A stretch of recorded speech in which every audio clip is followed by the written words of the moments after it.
Hello everyone, I'm Stuart Bingham. Watch snooker on Migu. I'll be waiting for you here. 咪咕视频的朋友们，大家好！我们今天非常荣幸的邀请到了著名的斯诺克球员宾汉姆，也是我们大家非常熟悉的二师兄。How do you feel about coming back to China for this tournament this time? It's always very good to come back to China. It was a bit of a struggle this time. I was sitting on my bed packing, and it was a little bit hard to get on the plane, but I'm glad I'm here. When I get here, it's great to see all the fans and play in the tournament, especially in a new city. And let's talk about the first round against John Higgins. A very tough game, wasn't it?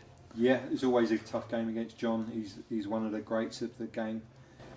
So to just share the table with him is always very good. But something clicked on the practice table with my game, and I went into the match quietly confident. And it didn't go too well at the start. Went 3-1 down, but I clawed it back, and got over the line in the end. And we saw the game. You had a lot of unlucky shots, and I still can remember a moment you made a very perfect snooker, but the red ball somehow into the pocket. Yeah, a couple of times through the match, I had a bit of bad luck, and John had a bit of good luck, and sometimes it's hard to take.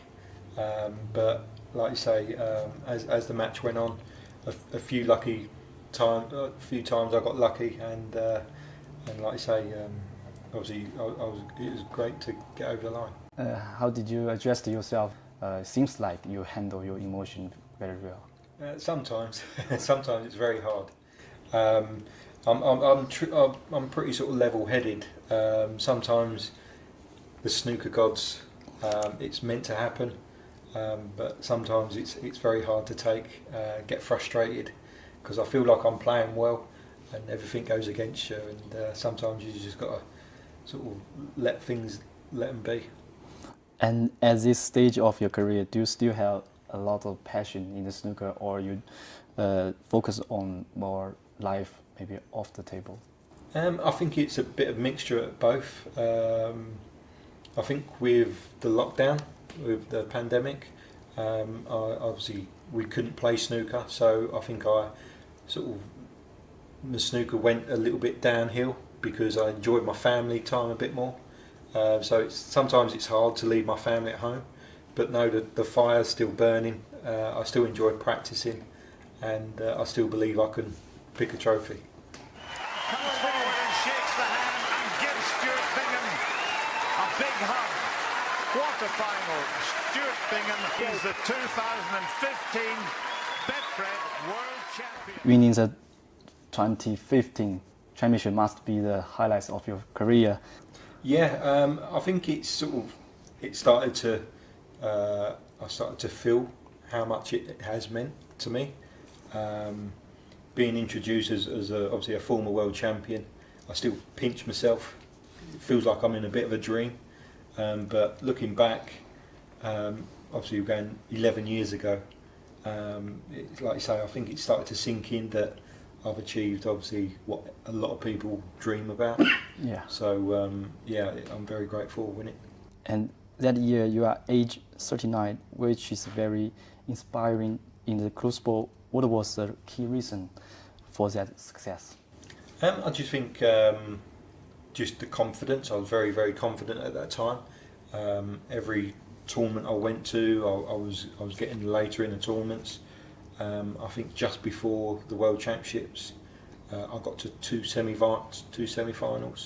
I already won 3 events that season, so I went into there quietly confident. And then when I got there, my game clicked, and I obviously played some really, really good snooker.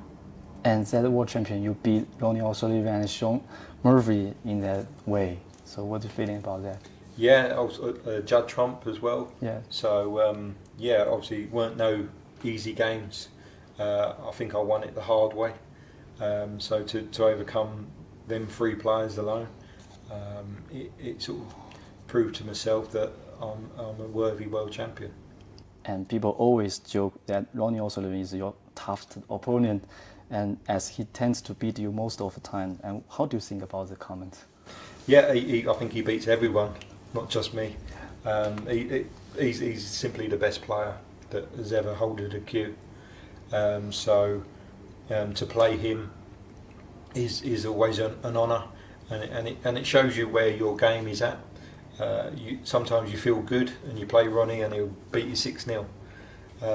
He's just that level. He's got so many different levels, and it's always good to play, to show you where your game is. So I think I need to play him 1 or 2 times, and then you get used to playing him, and then you can compete against him. I think a lot of them times I've played him, especially at the World Championships, I played him probably 1 or 2 tournaments before, and he sort of beat me like 6-0, 7-0, whatever. But so when I get to play him, if I get to play him like a couple of tournaments later, you get used to playing him, how good he is, and then you can just concentrate on your own game. You can easily get into the mode of playing Ronnie and everything that goes with him, like the crowd and everything else. But once you overcome that and you just play the balls, and then I feel like I've got a good chance. And many fans still remember your 2016 Masters semi-final, that game. Do you still remember that game against Ronnie? Yeah, a few shots here and there. I remember him potting a black in the middle pocket from the green spot. Yes, that moment. It comes up on YouTube or comes up on clips all the time. He obviously just played some unbelievable shots, and even then, it's now 10 years old and it still gets replayed.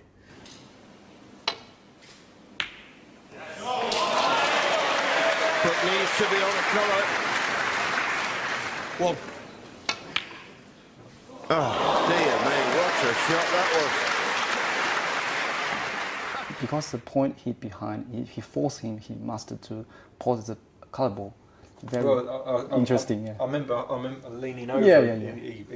He was playing a shot, and I'm like, oh, he's like he's give up, and that's maybe probably like a 1 in 5, 1 in 10 shot, and it just went in. It was just one of those times it went in. It could have easily rattled and come out, but it rattled and went in, and then he potted. I remember a long red, potted the black, and then snookered me and ended up winning the frame. So.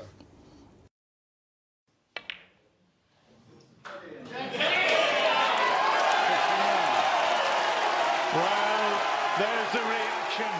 And talk about the Chinese player, young talent player like Wu Yize and Zhao Xintong recently. How do you think the Chinese snooker development? Over the last 20 years or so.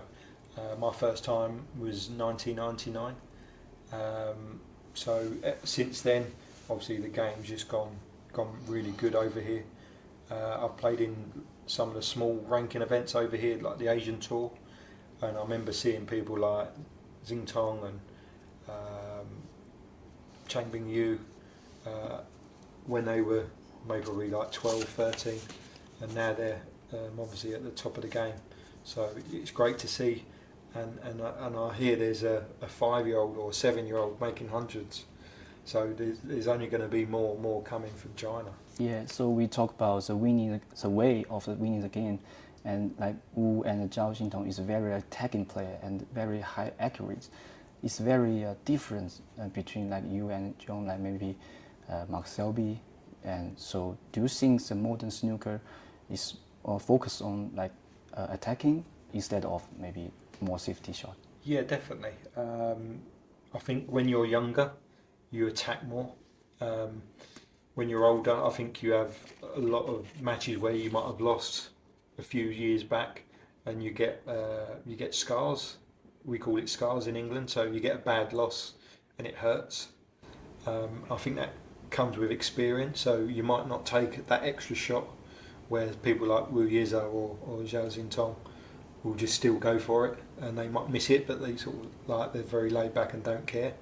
Where we're trying to obviously win every match we can. So obviously I'm not saying they're not, but yeah, I think they just when you're younger, you're just a bit more free and a bit more confident. And do you think these young players focus too much attacking and ignoring like strategy, maybe safety, how to deal with some difficult situation, how to get patient, how to calm down in the game? Maybe this is a very important part of the game. Yeah, I think that just comes with time. Like you say, when you're young, you're confident that whatever shot you go for, you're going to pop. I remember one of my old coaches used to say, if you go for it and it goes in, it's the right shot. If you miss, it's the wrong shot. And that's the balance. So if it goes in, it's like, great shot, well done. Yeah. If you miss, obviously you shouldn't have gone for that. So I think when you're young and confident, you take the shot on. And like you say, when you're older, you might just second guess, and the confidence may probably not there. So I think you've got to play to your strengths. So people like Wu Yiza, who's very good at long potting, keep going for them long pots because that's how he plays. I think if you start changing how good you are, what best you do, then your game then can come down. Yeah. Do you worry about in British young player in the UK? Yeah, there's not many young English players coming through. You might have Stan Moody and Liam Pullen, but other than that, really, there's not many people that are making a mark in the game.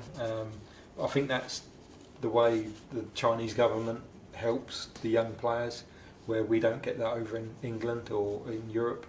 So I think that's the big difference. Over here, you've got academies.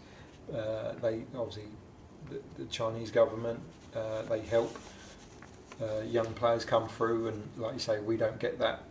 I think we're not allowed, certain places you're not allowed to be in a snooker club until you're 14, 15, so I think that's the big difference. And we know you are working on a psychological project in your daily time, and could you share a little about it? Yeah, it used to be called Zing Performance. It's a brain development app I've been doing. I've done it just before I won the World Championships in 2015, and now I'm back on it. I've maybe lost my way a little bit over the last sort of few years, so I'm trying to do everything I can to get back to the top of the game, and I've teamed up with obviously Zing in England, and yeah, it's obviously helping. I think that maybe helped me win my first match here, just to keep me calm and my focus, my concentration. So yeah, it's very good. Obviously the exercises are helping, getting me to do something other than just lay on my bed when you're in the hotel room. So yeah, it's very good, and then I'm going to be sort of on it the next sort of 6 months, a year, and on for that.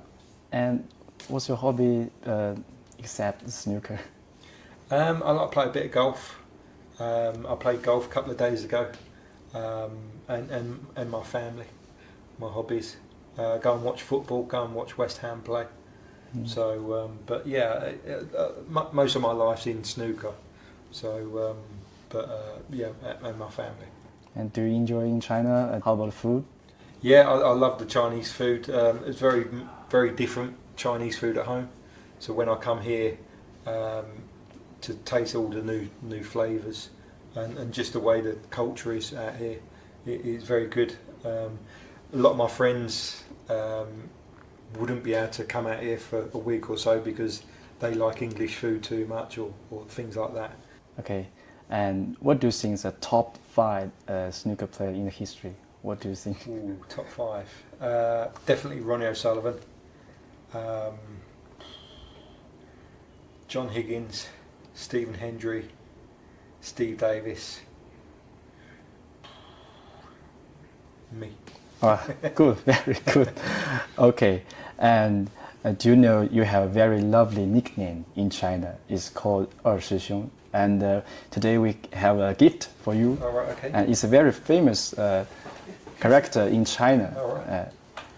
So yeah. Oh, great, thank you. Yeah, and today I teach you the nickname in Chinese. It's called 二师兄. 二师兄. Yeah, yeah, very good.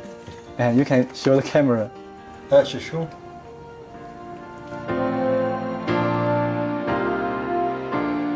There's a calm surrender to a sharp day, when the heat of a rolling wind can't be turned away. An enchanted moment, and it sees me through. It's enough for this restless warrior just to be with you.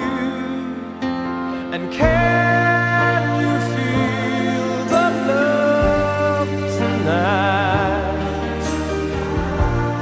It is where we are. It's enough for this wide-eyed wanderer that we got this far. And can you feel the love tonight? How it's laid to rest. It's enough to make kings and vagabonds believe the very best. It's enough to make kings and vagabonds believe the very best. Hello, ni hao everyone. Thank you for being my fans. Hopefully in the future Migu and myself can work together and bring you more snooker. 谢谢。